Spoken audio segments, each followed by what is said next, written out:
What is going on, everybody? Welcome back to another video. Today we are going to be talking about how to get that beautiful nuke 30 streak in Cold War. Let's dive right into it. As you guys know, when the Season 4 Reloaded came out, they added to where you can actually get the nuke kill streak, which is super cool, and it inspired me to play less Search and Destroy and more like objective respawn modes, and I've already got 3. And again, I primarily play S&D. Occasionally I'll jump into objective mode. And I've got 3 so far, but total I have 7 nukes this year.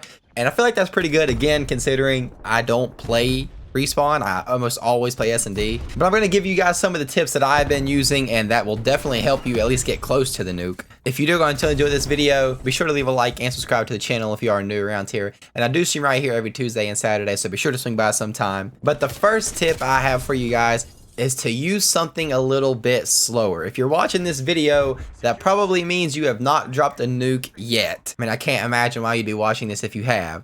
So I would say use something like a tactical rifle or an assault rifle.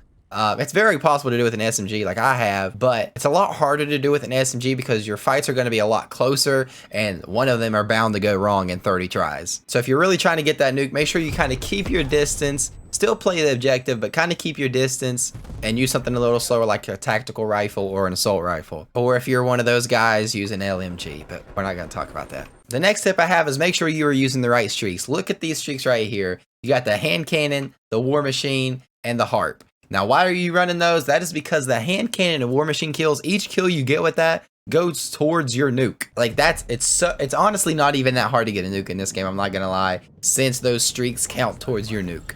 Typically for me, I know that if I'm on a high kill streak, when I get my hand cannon, say I'm on like a 12 kill streak, or I'm not exactly sure how many kills you need to get, I don't remember, but say I'm on a 12 kill streak and I get the hand cannon, I know I'm in pretty good shape to get the nuke because that's at least 4 or 5 kills I can get with the hand cannon, you know, considering a couple misses. And then I'm gonna get the war machine, okay? Then I'm gonna have the harp. So use the harp and the war machine at the same time if possible. And I'm telling you, man, it's really not that hard to get. Next thing is make sure you are playing the right game mode. It's going to be really hard to do in team deathmatch. It is possible, but it's going to be a lot easier if you just play something like domination or hardpoint or something like that. The next tip I have is kind of reiterating that first point, and that is just do not be super aggressive. Definitely make sure you're playing the objective. You don't want to screw your team, but don't, like, say if you're playing domination, don't be in that B flag the whole time because the chances of you getting a nuke doing that are just not very high. Make sure you're working in and out of the objective. Go into the B, snatch some kills, get out of there, pick them off from long, that kind of thing. And then the last thing we're going to be talking about is making sure you are using the right things. We've talked about score streaks. Now let's talk about some perks and equipment and things like that. The perks that you absolutely have to run are Scavenger, Tac Mask, and Flak Jacket. Why Scavenger? I feel like that's self-explanatory. If you're going on long streaks, the ammo in your gun is not going to last you for 30 kills.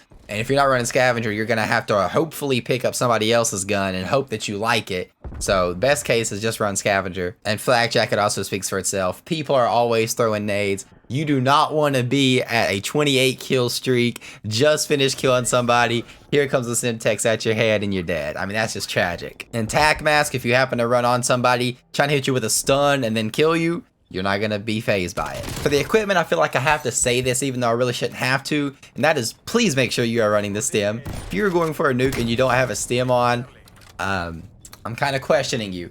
You have to be able to heal because how many times are you going to face 2 or more people at a time? You got to make sure you have that stim. And the last thing that you should probably run, but you don't necessarily have to have, is a field mic. A field mic's really going to help you out a lot, especially because in objective game modes, people don't run a lot of spycraft. So if you find a good spot for that field mic, it'll detect most people.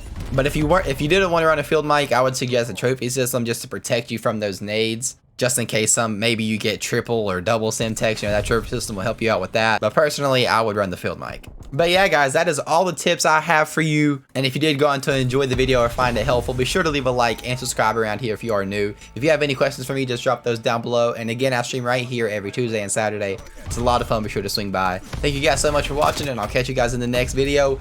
Peace.